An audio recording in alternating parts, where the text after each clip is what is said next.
Okay, welcome, Lily. Thank you so much for being here. Kara, thank you so much for having me on. I'm so happy to be here. Thrilled to have you connected through our dear friend Elena. Such a gem. Such a gem.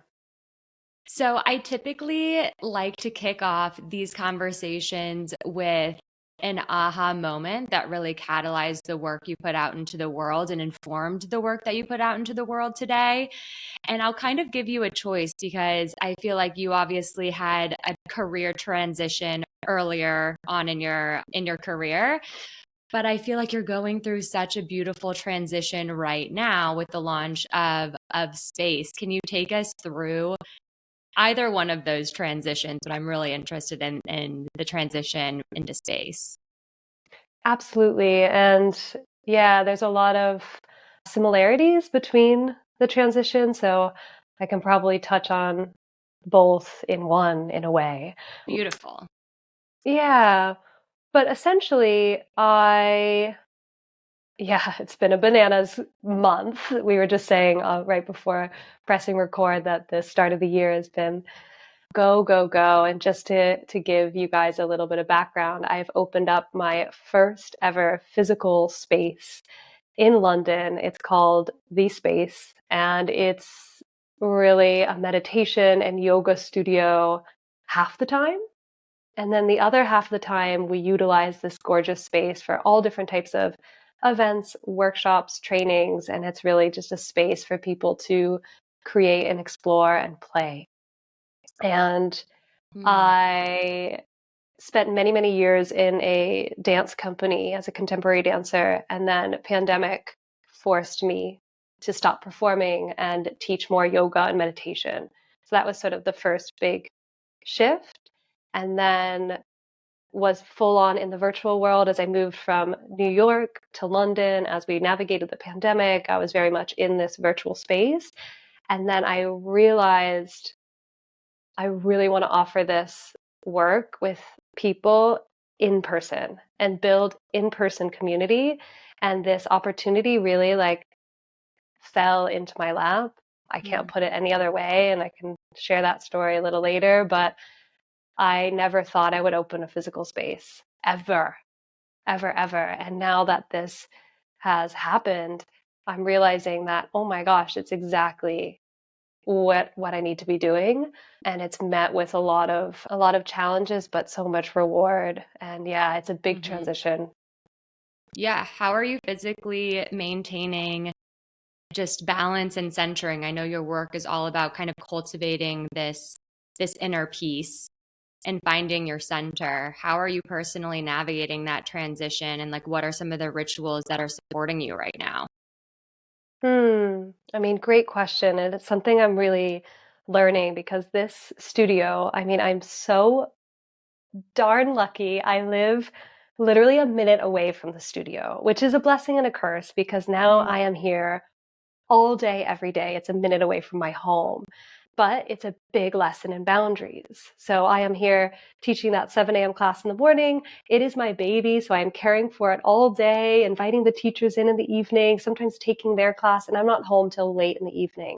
And for the first few weeks of being open, I was probably running on excitement and adrenaline, and that was fine. Hmm. But I took my first day off, and I got hit with a cold, which made me pause and rest and reflect and be like, oh my gosh, Lily, I need to put boundaries on this. So it is a matter of Hmm.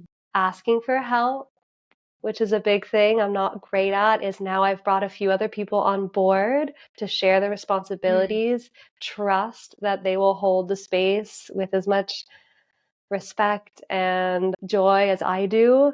And it seems to be that those boundaries, having other people help me and being able to step away, is huge.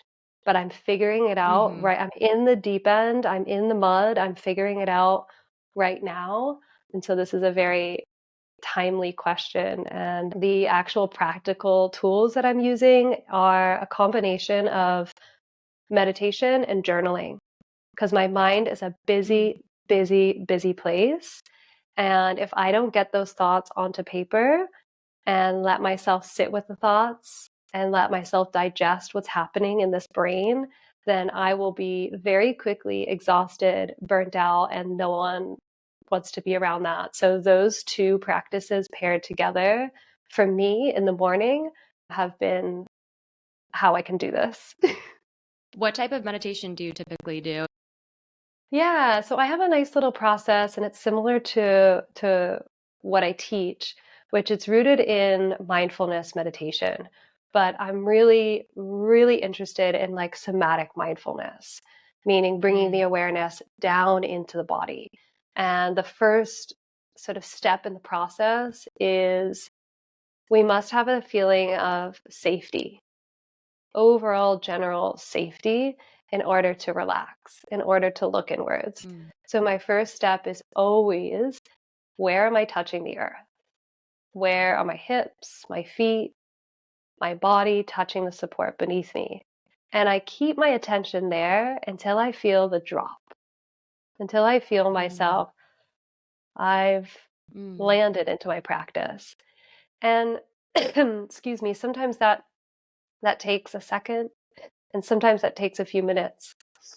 But I'm not interested in going further until I feel a sense of safety in the body and in the mind. And so once I've done that stage of grounding, I then tune into my breath and I'll watch the breath. And this is it's silent meditation, but I'm certainly guiding the practice and I watch the breath mhm, until I feel, maybe sometimes I don't, but a feeling of freedom and a sense of ease and a letting go where I am not controlling the breath, mm, but I'm sitting there and I become the observer of the breath. Once again, sometimes that takes just a mm, few seconds, and other times it is a fight. And I'm like trying to control my breath and trying to make it feel a certain way. So it's a matter of letting go. And then once I've reached there, mm, I'm ready to dive deeper into the emotional body, into the mind, and observe what I'm feeling physically, what I'm feeling emotionally, and what's going on in my mind. And then I give myself space to rest in that awareness. And I usually spend 10 minutes there. And it's really mm. a matter of giving myself a safe space to feel everything that's going on. And then after that, I'll then write it out and express. That's so beautiful. I feel like I feel like it's actually in parallel with my work as well and in my meditation practice and just like the journey of the chakras. Like you can't rise before you actually root in the root chakra, that center of safety and security. And that drop is actually so palpable. And I feel like there's also this air of finding just like self-compassion for where you are. You said something really interesting about control. And I find that I'm in a state of like extreme, I don't like to say busyness, but I like to say life is very full right now. It's very full, probably the most full it has ever been. And I think I'm in this balance of trying to control the rituals and routines within my life and trying to like stay like in flow or just like more at peace without them, like have them be more grounding pillars. So how do you stay committed to your routine without becoming like overly attached or trying to like really Hmm. take control? I feel like sometimes it can be, if I don't do it, then I feel out of control. Hmm. And it's like sometimes, when life is so full, we're spiritual beings living in a quote unquote busy human world. How do you find that balance without becoming overly attached? Yeah, I mean, you're saying it as you asked the question without becoming overly attached. That's everything. And Mm, I spent so many years really relying on my rituals. If I didn't make my warm lemon water in the morning and do my meditation and move my body and write and read, like all these things, I would feel off balance. And then I realized, oh my gosh, as life becomes more full, that is not realistic. So, actually, mhm, not relying on any of these practices, not doing them to necessarily get anything from them. Like, I stopped thinking about, when I do this, I feel this. When I meditate, I feel relaxed. When putting that pressure on it, and more so going back to like the discipline of it, is I'm going to put this in my schedule like a meeting. I'm going to show up for it and drop the expectation, drop the attachment, and have this perspective of, I get to meditate right now. I get to write. I get to move my body. And if I don't get the chance to do that one morning, it's not a big deal because I'm not relying on it. I'm not attached to it. I don't put so much pressure on it because we're human beings with full lives, with so many different ways of nourishing ourselves. And sometimes what we need is not to sit in meditation or write or exercise or make a gorgeous smoothie bowl. Sometimes what we need is to go outside and run that errand so that we run into that person who reminds us that whatever. Like, there's other lessons to be had, and we have to trust that like all we can do is be where we're at, to stop putting the pressure on these daily routines, and it's a level of letting go of attachment, is not relying on them so much, because we can find moments of peace and gratitude waiting at the post office in a big long line when we'd be like, much rather be meditating, but we're stuck in this big long line doing life, human admin, annoying stuff.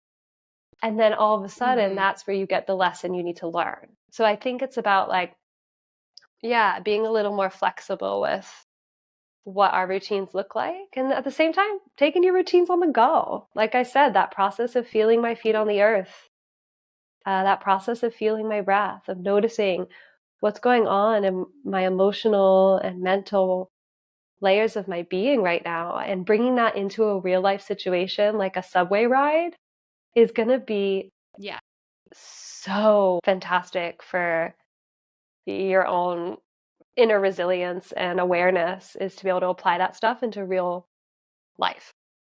Absolutely. The integration is key. And I'm working with a corporate client right now, and the CEO is a very, quote unquote, busy mom. And, I asked her kind of what her routines are that keep her stable and grounded. And she's like, I have no time. My kids are up at 6:30 a.m. And I was like, what about, moving through a sensorial meditation, like when you wake up, but you like don't open your eyes and you feel into your sheets and the smells and the sounds, or like while you're getting ready, you just like, you layer in maybe some like vibrational frequencies or something like that. And sometimes it's the no thingness, which you were talking about, the space, which I would love to learn more about your perspective on that, given the name, the space. But I feel like you said just so many powerful things, the difference between needing versus wanting. Needing to do these rituals and routines, which you're outsourcing your power then to these rituals, right? Versus reclaiming your power and knowing that I want to do them, but I don't need them. Like I have the peace within me, kind of a thing. But that also took time for me to understand. Like it took the micro rituals and routines that I practiced and had discipline doing over, years of time for me to understand that I can untether from those things and still feel a sense of groundedness. But yeah, sometimes as, a teacher and a mentor, you're like, you have to let go of like kind of all of the things that you learned and kind of start from a blank slate again, which has been an interesting process for me because life is And that, as you're speaking, it makes me think of the process of like embodiment. And the first stage is imitation. And the second stage is integration. And the imitation looks like it's, doing these rituals every single day, lots of discipline. Sometimes it doesn't feel good, putting pressure on it. You're feeling like you have to go through that phase. You have to go through that phase. And then after some time, it becomes integrated. And then once you've integrated it, then you can innovate it. and you can play with it and you can change it. But you can't skip that process of, oh, it feels forced. It feels like it has pressure. I feel attached. I feel that you have to go through that phase. And it sounds to me you've been there. And Mm-hmm. now you're in the integration phase, maybe even the innovation phase where you're finding new ways of putting that into your life. For instance, feeling the feeling of the sheets on your body as you wake up, bringing mindfulness into your life without even thinking about it. Yeah, I mean, true embodiment is when you don't, yeah, you find the healer within. You don't feel the need to do more, but you just you find the power within just being. And that's beautiful. I actually have never heard the stages of embodiment in that way. Imitation, which is you just moving through these routines and becoming acclimated to this new state of being. And then you're finding more equilibrium through the integration and then innovation. Is there anything after that, or are those are the three main stages? Those are the three main stages. Yeah. And as you innovate, it becomes once again in the imitation phase. Da, da, da, da. You Yes. keep going through because as you grow and as you find new ways of doing things and being things, it's at some level you're imitating. And then it becomes Mm. integrated and then it becomes embodied. Yeah. That's beautiful. Yeah, when I was talking to Erica Matlock and we were talking about the stages of embodiment and just like these 7-year cycles and just the cycles within us and around us, which I know we talked about as well. But that's really beautiful. And I think that's a really just digestible way to think about embodiment in general. That's beautiful. For someone who is just maybe beginning on their journey and not really in the state of innovation, because I feel like there's a lot of healers, there's a lot of practitioners in this community, but there's actually a lot of beginners as well, a lot of spiritual starters. You have a very beautiful multidimensional practice with yoga therapy and meditation and breath work. If someone is feeling stuck and anxious and just like overwhelmed overall, what is your recommendation? Where does one begin? Yeah, stuck and anxious. Yeah, I probably wouldn't begin with the mind. I would probably begin with the body. And what I mean by that is developing a meditation practice from that place of stuck and anxious, potentially stressed and overwhelmed, is not going to be it's not going to be sustainable. So, figuring out Mhm. ways to care for and listen and tend to the physical body, and that's why I think yoga is such a wonderful gateway into meditation and breath. I think starting with breath work would also be a little intimidating because when we're in a stress anxious, overwhelmed, nervous system is triggered, our breath isn't full and free. So to start looking Mm. at the breath and looking at the mind when you're in that agitated place is going to make you go, "No, thank you. I'll do anything other than look at what's going on in the present moment." So, but your body Mhm. is always here in the present moment. Your body is always talking to you.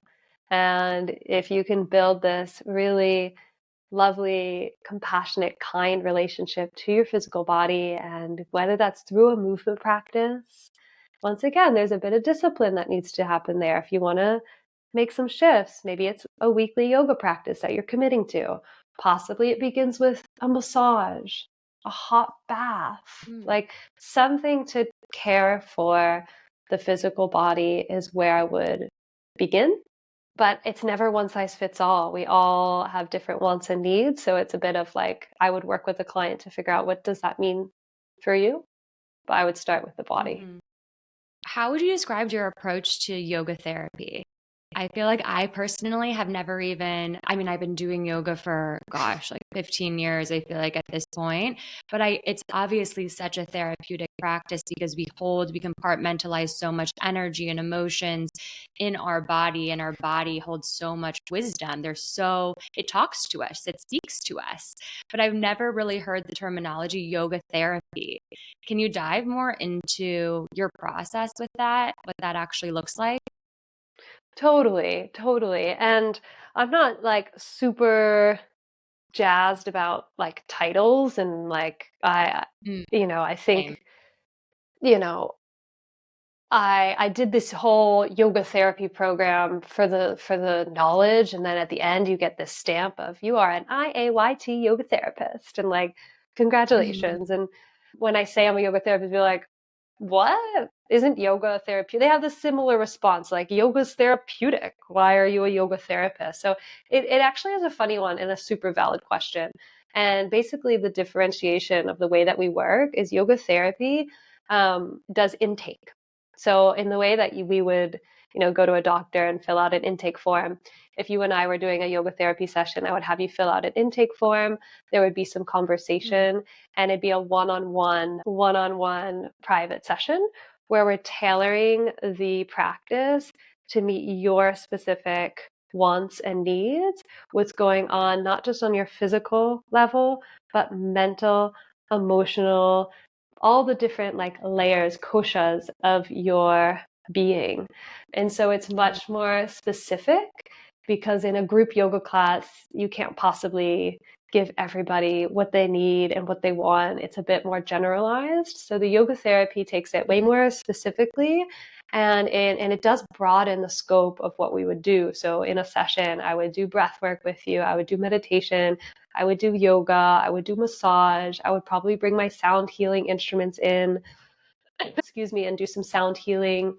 And then we would have time to talk. And a lot of the integration happens in the talking, as you would know. It's like almost, I can't call myself a therapist, but there's elements of more like CBT or, cognitive behavioral therapy. Mm.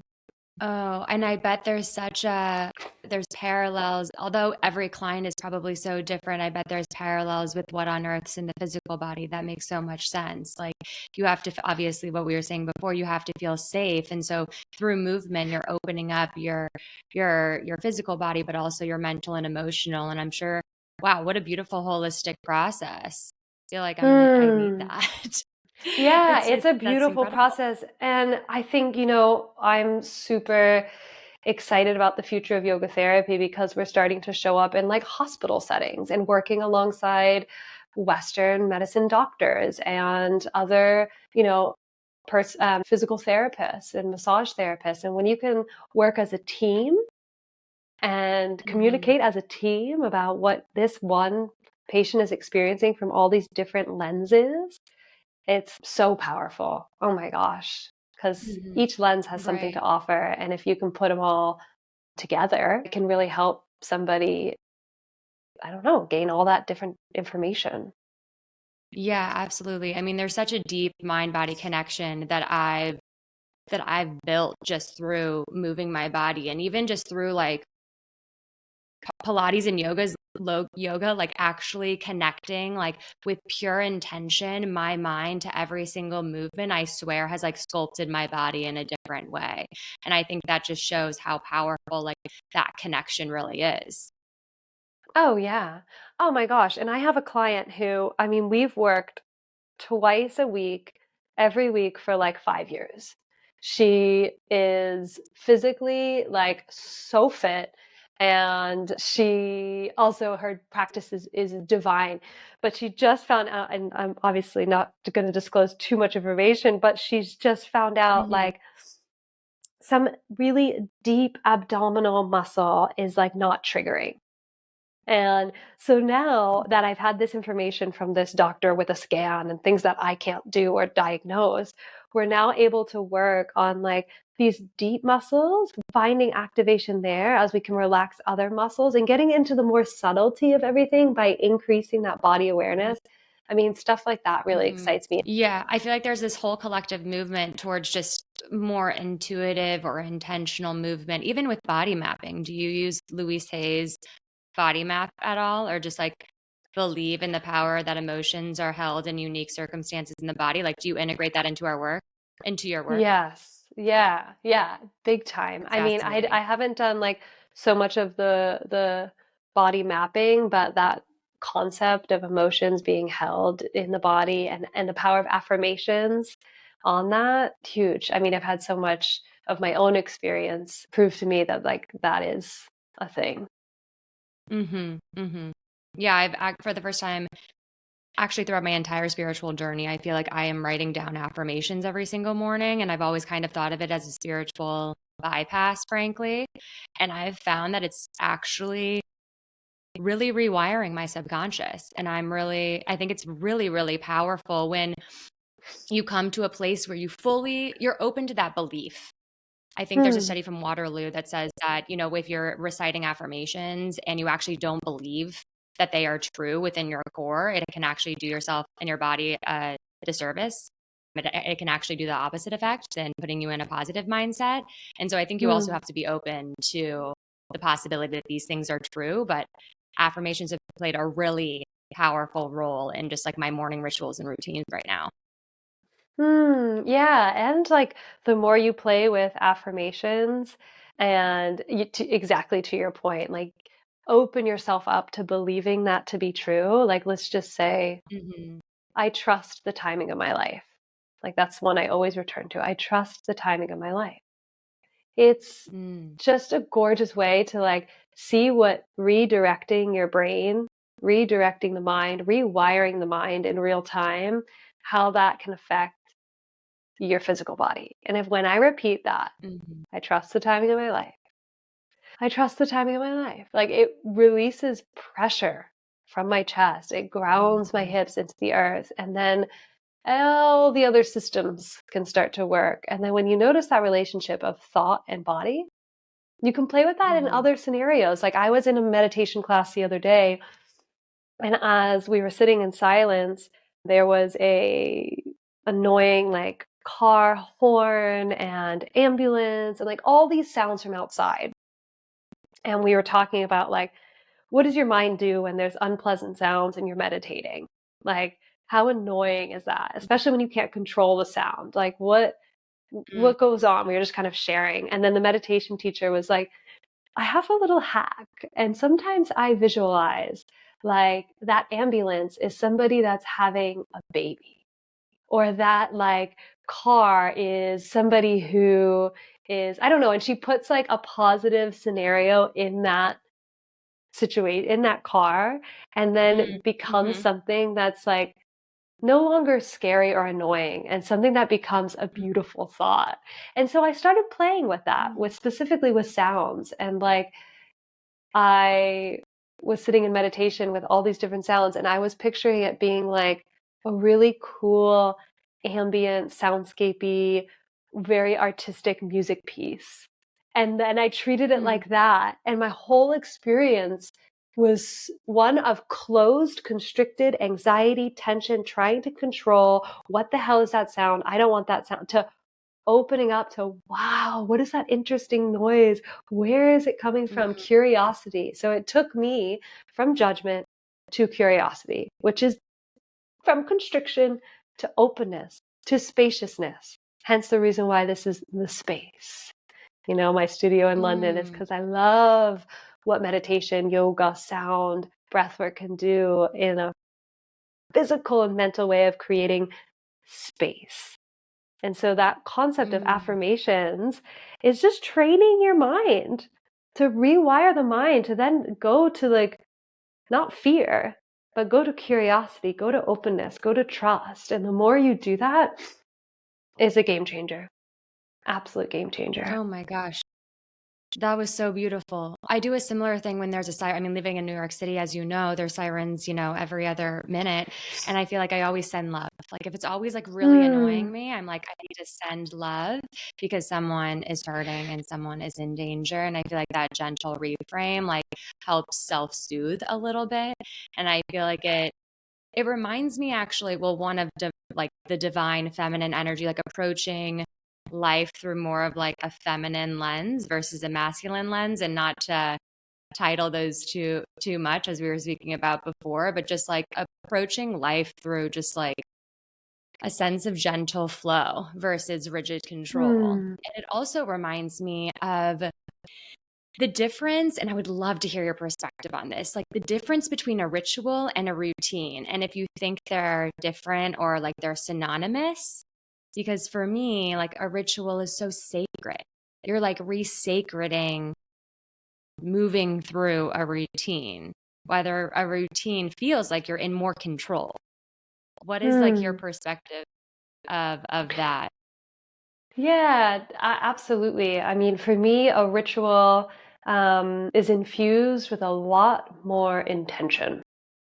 A routine is something that I can do with my eyes closed and I'm not thinking about it. It's like when you drive home from, you know, work and it's your familiar route and you don't even remember the drive. It's routine. It's something Mm-hmm. we've done a million times and there's not much thought. A ritual has so much more intention infused into it. And with intention comes so much more presence. And in that way, it is a lot more sacred. It's a lot more meaningful. And to me, like rituals, yeah, they're like a mini reset where I get to check back in with myself. They bring me closer to myself and give me an opportunity to realign with what it is that I want. Where a routine, Mm-hmm. they support me. I have routines too. I love a routine. They support me, but they're not as connected to like my deeper, wiser self, if that makes any Mm-hmm. sense.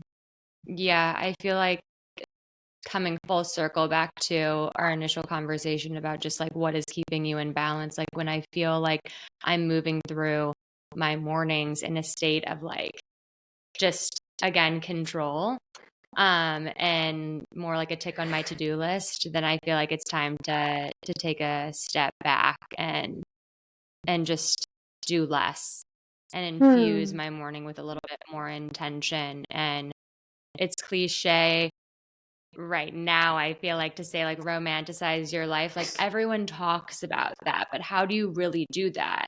And I think at the core, it's intention. It's ritual. It's about how can you root an undeniable presence so each and everything in your life becomes like imbued with this light, it becomes imbued with this sacred energy, and you can move through life in that way, not through a sense of, I need to do these things in order to embody my best self.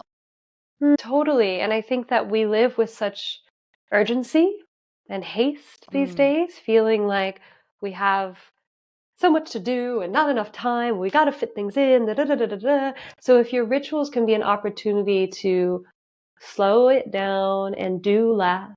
And when we talk about romanticizing your life, like I love that.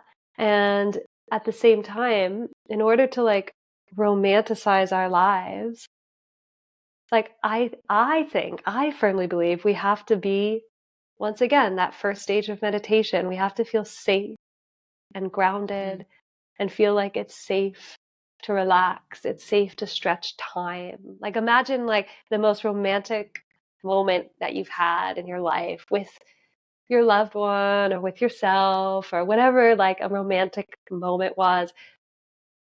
Time was just stretched. You're not mm, rushing. There's so much space. It's not hurried. If it was, that'd be something like lust. That's different. Truly mm, romance and elegance and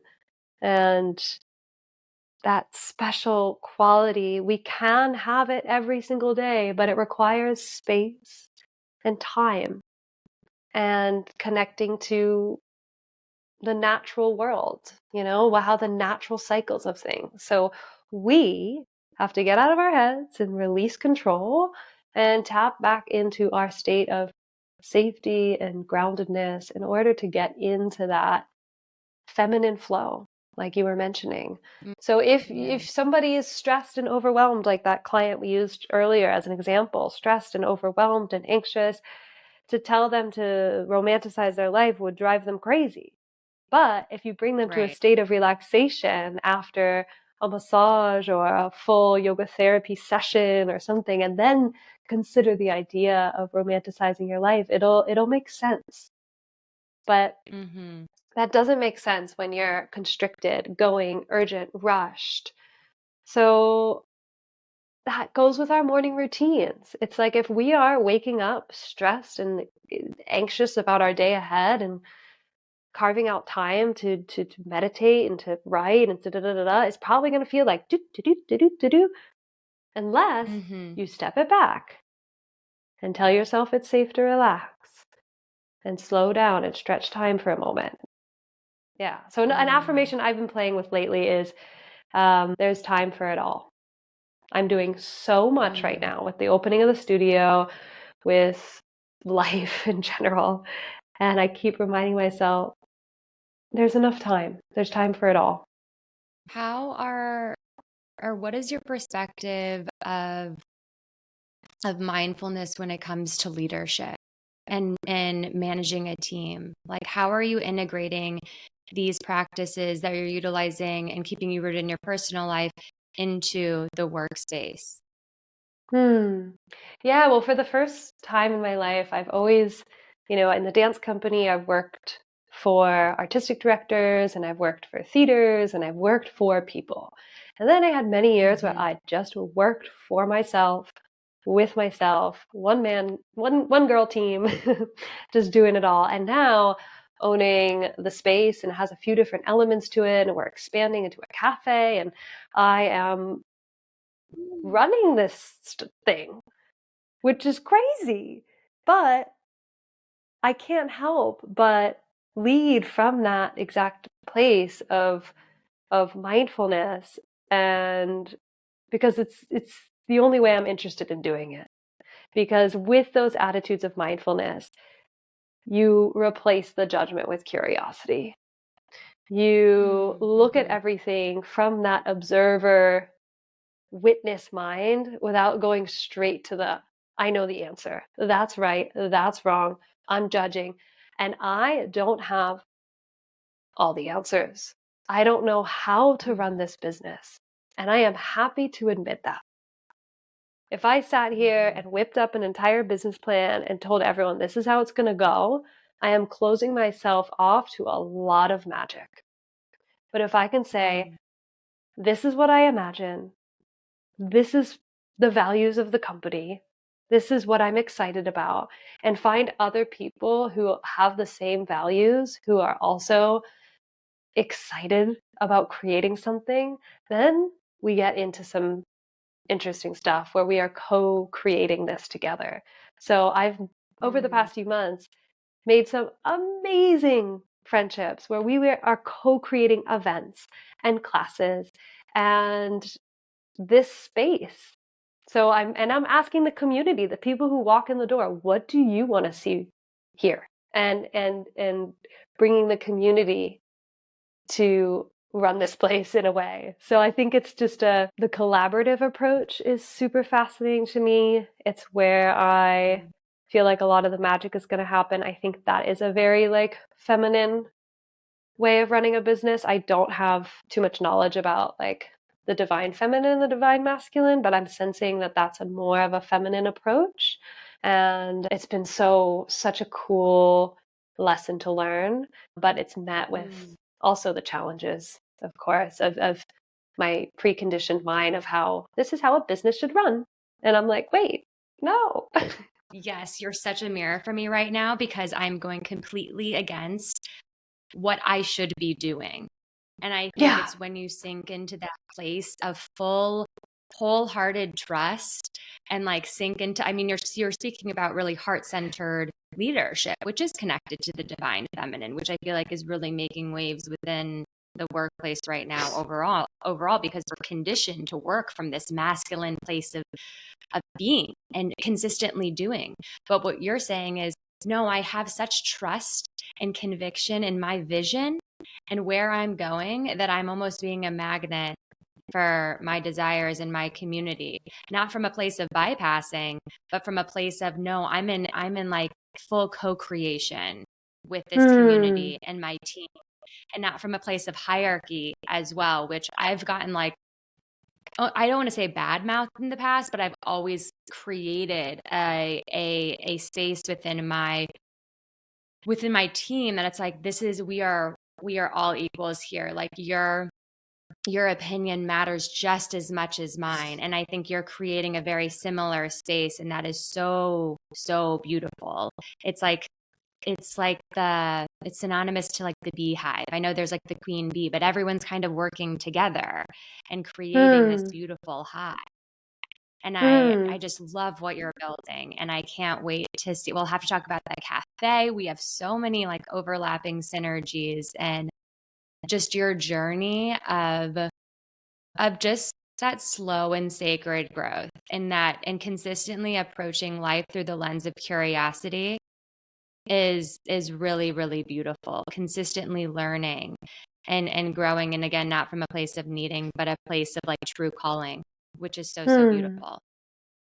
Thank you, Kara. Yeah, and just like one more thing, that word magnet has been such a Mm, theme where I've seen that when I am rested and when I am mm, tapping into like just enjoying life and just enjoying setting this up. Like once again, I get to meditate. I get to enter my yoga studio, light a candle, and invite people in to move and groove. Like I can enjoy this. Like when I have that perspective and when I've had a full night's sleep and I'm feeling my cup is full, then everybody else who walks in the door, whether they're here to teach a class, to take a class, to host a workshop, to have a meeting, whatever it is, this space is held for them. mm, And in a way that's all I need to do, I feel, is I'm here to hold this space and then let everyone create their magic.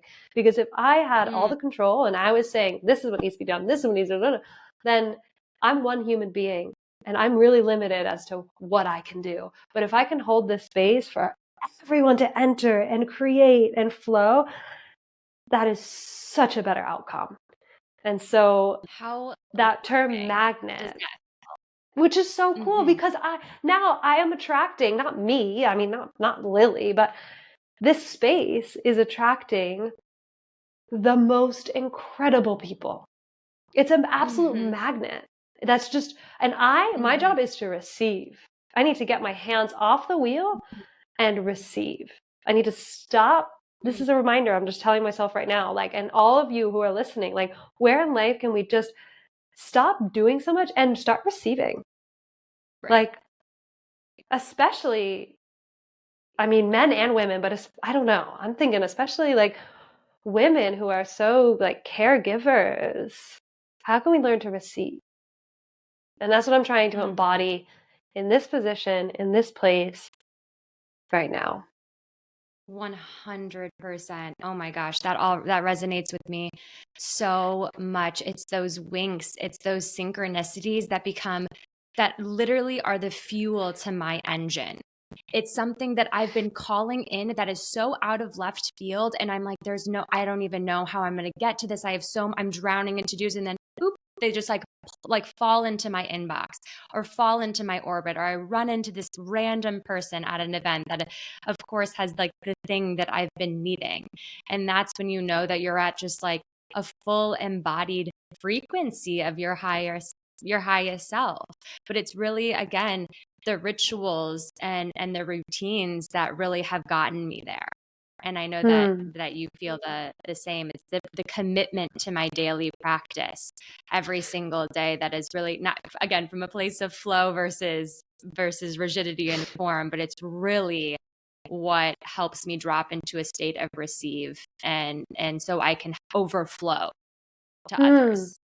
Absolutely. Absolutely. And it's those rituals that got me to creating this place. It's because I wrote it down Mm, in a journal. It's because I meditated and visualized. It's because I mm, took the tiny steps towards it. It's all the practice, it's like these tiny daily rituals, they add up, especially with mm, consistency and discipline. And then it's about finding the flow. You might be at that stage mm. if you're sort of entering this world as a beginner, this world of wellness and spirituality. Yeah, it might feel like the imitation phase right now, but you have to go through that. It might feel forced and rigid and controlled. That's okay. It'll soon integrate and become fluid and flowing and natural. And then you'll innovate and it'll become new again. And that's so part of it. So being kind when it feels rigid and knowing, okay, this, it won't always feel this way. Yeah, it's a part of the journey. And again, finding compassion for where you are, which I think is such an important note right now, living in, the digital age of social media where we're conditioned to have instant gratification, instant healing, instant growth. But really, it's like we're human beings on this beautiful journey. Like each and every step, each and every phase is like exactly where you're meant to be, and you're never going to be with this version of self ever again. I am in such a challenging phase right now, and I'm really holding this version of self because I know I will never be with her again. And I think that's Hmm. something that's really connected to true self-compassion, which is always it's taken time, but that's something that really helps me day to day. It's just like I'll Hmm. never be with her again. What wisdom does she hold? Hmm. It's beautiful. Mm. Thank you. Thank you. Thank you. So to wrap, I could talk to you so much more. We'll have to have you back. But to wrap, we do a little face off, a round of quick fire questions that are meant to be answered in 2 to 3 sentences. Are you ready? Cool. I love it. Okay. So first, how are you slowing down and resacreding life right now? Boundaries, literally putting time in my calendar to slow down with meditation and journaling and just popping my phone on airplane mode. I'm all about that. Do not disturb. What are you currently doing to learn and grow forward right now? I think that this opening of the studio is one of the biggest life lessons I've had so far. I feel like I'm learning something every single day. So I feel like starting this new business is where I'm really pushing myself to learn and grow right now. And also asking myself, and this is to circle back to the beginning of our conversation when you mentioned Elena Brower said to me, see if you can ask yourself at the end of the day, what have I learned today? Or just randomly ask yourself, Mm, what have I learned today? What have I learned today? So, yeah, asking myself that. I love that. Brandon and I ask ourselves what is one thing we did that like we were scared of. And I think that really is a good thing to help us acknowledge that we're able to push through these like challenging times. And on that Hmm. note, which it could be parallel with your past answer, but what's a recent challenge that you faced that you were scared of but you overcame? Hmm. Gosh, this is a tricky one. A recent challenge that I overcame, I mean, it's definitely synonymous to my previous answer, which is starting this business, but I haven't overcome it yet. Yeah. That physical space I feel you. It can be incredibly challenging, but so fulfilling. And again, you'll never be with this version of self again. Exactly. And Oh. last, yeah, last but not least, what is one thing you wish people knew about you? Oh gosh, what is one thing I wish people knew about me? Ah, I think it's helpful, especially in like my line of work, when people find out that I was the like most shy, anxious little girl ever. I was Hmm. such a nervous little girl, and some people will take my class and be like, "Oh, Lily, like you're so grounding, or your voice, you're so relaxed, so chilled." And I'm like, "Oh my gosh, I wish that you knew that little Lily who was so shy, who couldn't say a damn word for many years, just filled with anxiety." And that is why I share these practices today, is because they've helped me so much learn to express and be my true self, and find these ways to ground down. And I know that was more than 2 to 3 sentences, but yeah, that I haven't That always was been calm. beautiful. It was beautiful. And where can people find you and just connect to the beautiful work that you're putting out into the world? Hmm. So I have my podcast, The Morning Ritual, and we have our studio in London, which is called The Space London. You can find me lilybalch.com, and of course I'm on Instagram at Lilly Balch. And yeah, I love hearing from people, so shoot me a DM or an email, and plenty of things going on over here. Wonderful. Thank you so, so much for being here. Your journey moving through all these different modalities, building a physical space is so expansive to myself and I'm sure so many people in this community. So thank you so much for sharing your story and we're going to have you back soon. Oh, I can't wait. Thank you so much, Kara. Thank you.